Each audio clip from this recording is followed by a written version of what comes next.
Welcome back, all you Fabricans and Fleshbags, to the super, not funny show, Reviews. And today I'm reviewing Quantum Leap, episode 12. It's entitled Let Them Play. It's coming to you from NBC, streaming on Peacock. So, what did I think about it? And should you be watching? Before we get into the review, get down there, hit the like button on this video.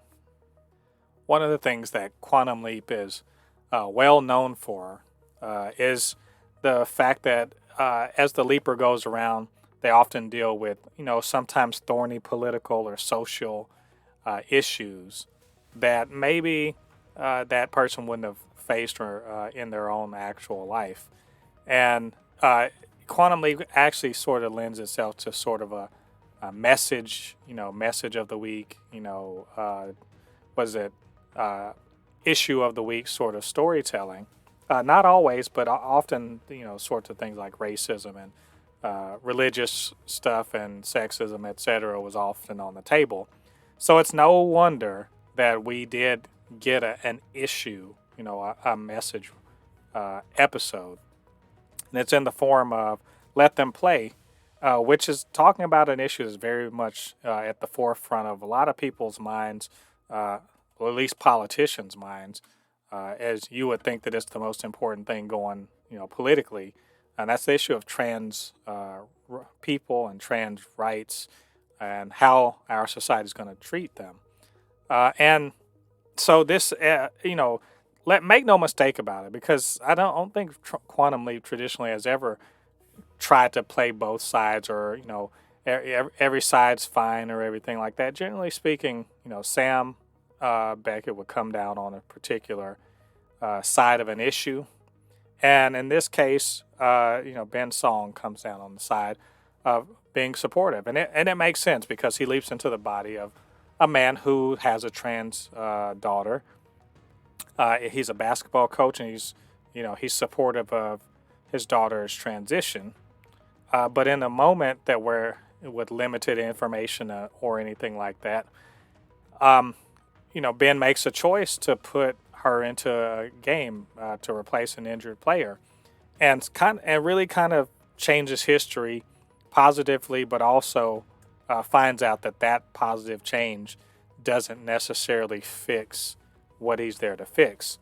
In this case, he wants to prevent his trans daughter from running away and essentially disappearing. So this is basically, this story is less about Ben than it is really about the daughter, Gia, and sort of, how she's managing a difficult situation in which she unexpectedly hits the winning shot. Now there's this big issue about whether or not she should be allowed to play because she's a trans girl. And I think what's interesting about this episode, and what's like, I don't even want to call it refreshing, it's just good to know that it's very much not even debating the issue of whether or not trans people should exist, and whether or not they should be tolerated or embraced, or have their rights affirmed. It's very squarely on the side of, yes, trans kids should be protected. They should be able to express themselves, be who they are, and in this case, that they should be allowed to play, with the gender that they are, they've transitioned to. Very interesting, and a strong statement that they are just straight out about it. So it's not really about that. It's really more about, that Ben, he's from our time, so he's a little, more up on the situation, but also maybe not really completely understanding of where Gia is coming from.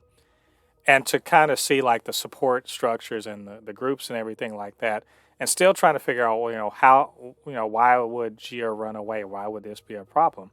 And to kind of expose like the person who he leaped into, that, their trans allyship maybe isn't as strong as it seems on the surface.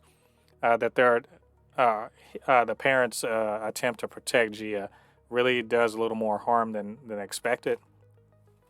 And at the same time, this gives us a look into Ian's sort of, I guess Ian's perspective, where Gia's Gia's whole story is actually kind of a I don't want to say a legend or an inspiration for Ian, who was from the same nearby area, but by Ben's change of the past actually changed the past in a way that actually affects Ian, and we actually get to hear Ian talk about their attempted suicide and kind of their perspective on the whole situation. We also get to hear Addison's perspective on knowing that while she was in the military, the trans ban was wrong, but not stepping up and saying anything and kind of wanting a chance to sort of right that wrong. And it introduced an interesting idea of being an accomplice as opposed to an ally, where an accomplice is willing to get, in harm's way, if you will, to get some consequence in order to be on the side of trans people. I thought that was a very interesting look on it. So, and everything sort of plays itself out, as you expect. There's there's people that are against Gia playing, and then Ben decides to, let her play, and also, to try as hard as he can to sort of, be present and everything like that, but not really understanding enough, and but paying attention enough to know that where Gio would run off to, when things get tough, especially when it's revealed that, his the person he leaped into had agreed not to let Gia play in order to like placate placate the administration, and so it all turns out, Gia gets to play in her game, and they win and everything like that, and it's all good, and even the trans opposed parent maybe comes around, maybe a little too easily, but does come around on supporting her and the team, and also her teammate, who's the star player, who's sort of like, it's not fair that you get to play and everything's, sort of comes around to being like, hey, I don't hate you. You're actually my friend and everything. And to get to examine her biases and that she sort of learned from her mom and everything. I think it's all pretty interesting. Like, it's nice to see a good story like that is positive, doesn't end in some kind of tragedy or anything like that. And it's really more to show that things can be better for trans kids like that. And I also really enjoyed an opportunity to learn more about Ian and learn more about Addison. They're not perfect people. They do have their struggles and everything. I like that. And that Ben, he maybe saw some of his blind spots too. And that, we see more that, Gia, has friends and everything and support and mentors and everything like that can sort of help her in her journey trying to be who she wants to be. And I thought it all ended really well. If I had any complaints about this episode, it's that the basketball was terrible. It just wasn't good. And I get it. You get an actress to play, the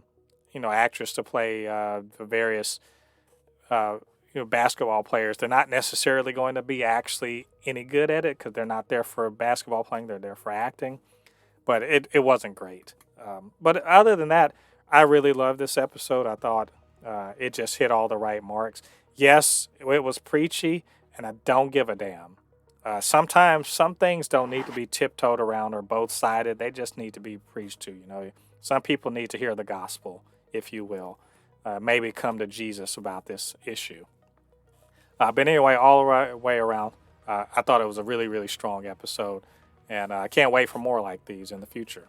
Anyway, those are my thoughts on this episode. What do you guys think about it? What do you think about what I had to say? Get down to the comment section. Let me know your thoughts. And, of course, you can always hit me up, supernotfunnyshow@gmail.com or @supernotfunnys1 on Twitter. And do me a favor, get down there, hit the like on this video. Subscribe, hit the notification bell. All that good stuff helps with the algorithm so more people can see this channel and these videos. All right, all you Fabricans and Fleshbags, thanks for joining me. Come back next week. Going to be talking about the very next episode of Quantum Leap. Until then, I've been Mo de Poupée, resident fabricant and commentator extraordinaire on all things pop culture. And I'll see you guys on the other side of the thread. Peace.